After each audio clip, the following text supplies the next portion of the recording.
राजस्थान एक ऐसी जगह है जिसके हर हिस्से में कोई न कोई कहानी या राज दफन है। आज की कहानी है भानगढ़ की, जिसको लेकर तमाम किस्से और कहानियां हैं।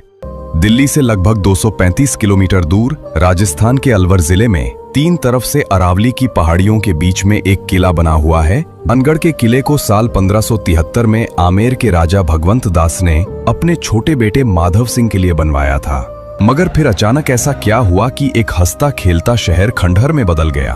किले के खंडहर भूतिया होने के पीछे की वजह वैसे तो आज भी किसी को साफ साफ नहीं पता, मगर इसके बारे में कई कहानियां प्रचलित हैं। उन कहानियों में दो ऐसी कहानी हैं जिन पर लोग सबसे ज्यादा भरोसा करते हैं और सुनते सुनाते हैं। इनमें से पहली कहानी गुरु बालूनाथ से जुड़ी हुई है।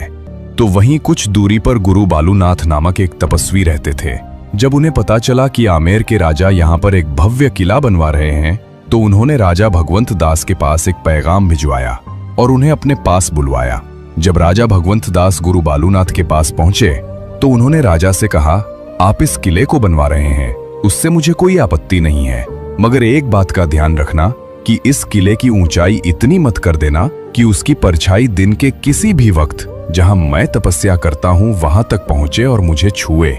इसलिए राजा भगवंत दास ने गुरु बालूनाथ की बात को सुनने के बाद ठीक वैसा ही किया और भानगढ़ किले के किसी भी भाग की ऊंचाई इतनी नहीं रखवाई कि उसकी परछाई गुरु बालूनाथ तक पहुंच सके। मगर कहते हैं कि जब तीसरी पीढ़ी ने भानगढ़ की गद्दी संभाली तो उन्होंने इस बात को नजरअंदाज कर दिया और गुरु बालूनाथ की दी हुई चेतावनी को अनसुना कर दिया। इसके बाद उन्होंने भानगढ़ के किले को और ऊंचा करवा दिया, जिसकी वजह से उस किले की परछाई गुरु बालूनाथ तक पहुंच गई।